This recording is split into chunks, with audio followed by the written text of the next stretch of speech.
Welcome once again to another trending news with Trending Now with Esther. Today we're diving into the slippery world of oil prices and OPEC meetings. Now you might be thinking, what's OPEC got to do with me? Well, my friend, it's all about the price you pay at the pump. The Organization of Petroleum Exporting Countries, or OPEC, is a group of 14 nations that together produce about 40% of the world's oil. When they meet, they discuss many things, but one of the most crucial is the production of oil. It's a bit like the world's largest oil club, deciding how much to pour into the global market. Recently, OPEC and its allies, known as OPEC+, had a meeting, and the outcome? A rise in oil prices. Specifically, Brent crude futures and U.S. West Texas Intermediate crude futures both saw a 0.2% increase. Doesn't sound like much, right? But when you consider that millions of barrels of oil are produced every day, those pennies can quickly add up to a pretty hefty sum. Now, these meetings aren't just a casual catch-up over a cup of joe. They involve intricate negotiations and careful balancing of interests. After all, each country in OPEC has its own economic needs and goals, and they don't always align. So, striking a deal that satisfies everyone is like trying to complete a jigsaw puzzle with pieces from different boxes. The recent increase in oil prices is a result of these complex negotiations. It's a sign that OPEC believes the demand for oil is strong enough to handle a price hike. For us, the consumers, it means we might have to dig a little deeper into our wallets when filling up our cars or heating our homes. So next time you're filling up your car, remember to thank OPEC for the extra pennies you're spending. Or maybe not. Now, let's shift gears and talk about oil output cuts. Yes, it's as exciting as it sounds. Picture a group of countries, the Organization of Petroleum Exporting Countries, or OPEC, and their allies, collectively known as OPEC+. They have a significant influence on global oil supply and by extension the prices you pay at the pump. Recently, they've been discussing additional oil output cuts for the next year. You might think, why would they want to do that? Isn't more oil a good thing? Well, not quite. See, oil is a bit like gold. Its value is determined by its scarcity. If there's a lot of it around, its price can drop. That's not great for countries whose economies heavily rely on oil revenues. So, by cutting the output, they're essentially reducing the supply of oil, making it more scarce and, therefore, more valuable. However, this move hasn't been without controversy. There's been pressure on OPEC+ to increase output. Why? Because when oil becomes more expensive, so does gasoline, heating oil, and many other things that use oil as a base ingredient. And when those things become more expensive, people and businesses have to spend more money, which can slow down economic growth. But for now, it seems OPEC+ is sticking to its guns. They're willing to risk higher global prices to protect the value of their primary export.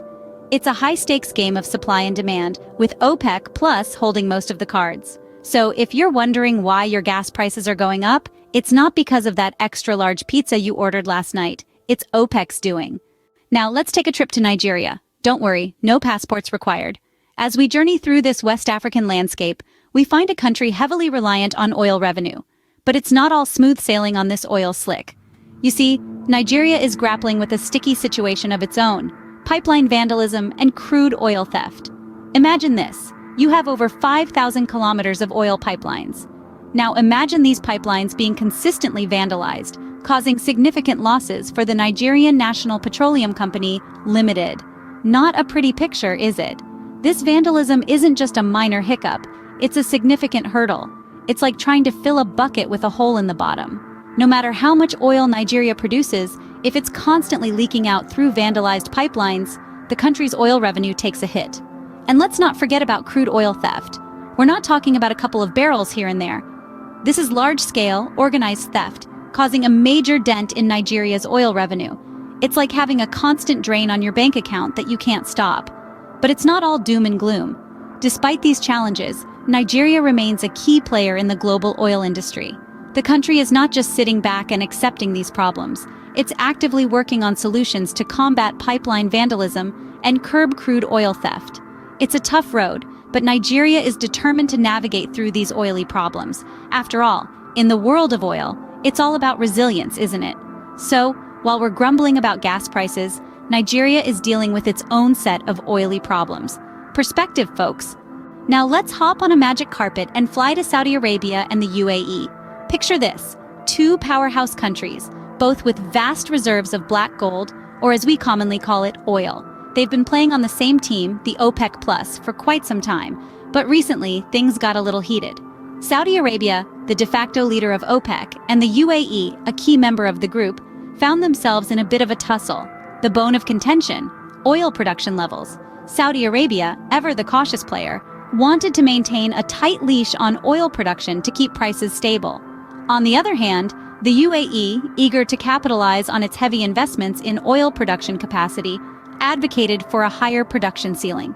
This disagreement morphed into a full-blown standoff, leading to the cancellation of a crucial OPEC Plus meeting. Oil buyers in Asia bit their nails in anticipation, their eyes glued to the fluctuating oil prices.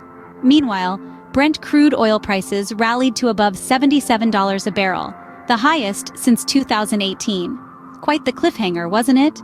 The fallout from this tug-of-war has rippled across the oil market, with the world keeping a watchful eye on the feud.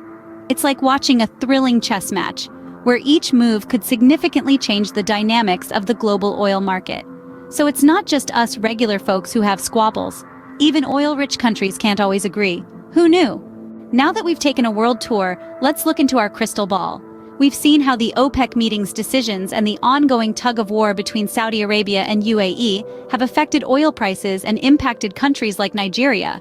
But what does the future hold? One could argue that the future of oil prices is as unpredictable as the weather.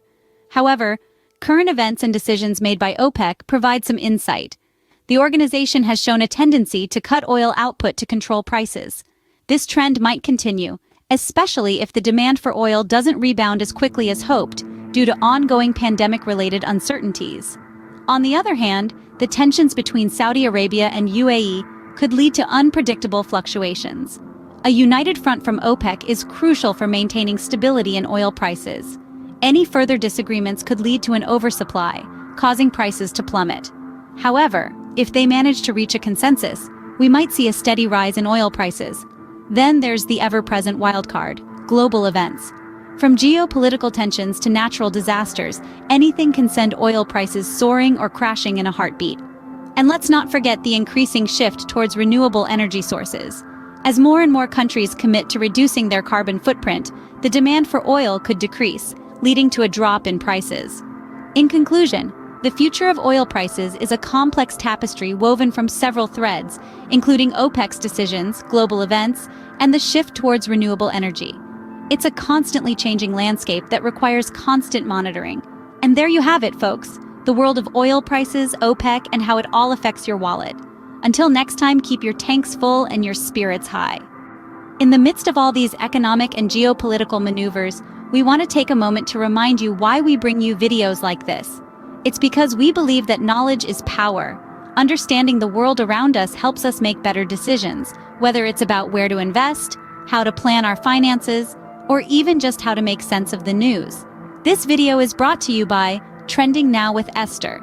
We're all about bringing you the most exciting and relevant news from around the world, breaking it down and giving you the insights you need. But we can't do this without your support. If you found this video informative and want to keep up with the latest trends, please consider subscribing to our channel. Each subscription helps us continue to provide you with insights into the crucial events shaping our world. And while you're at it, why not share this video with a friend? Maybe they're curious about oil prices and OPEC's role too. Remember, the world is constantly changing, and staying informed is the first step towards making a difference.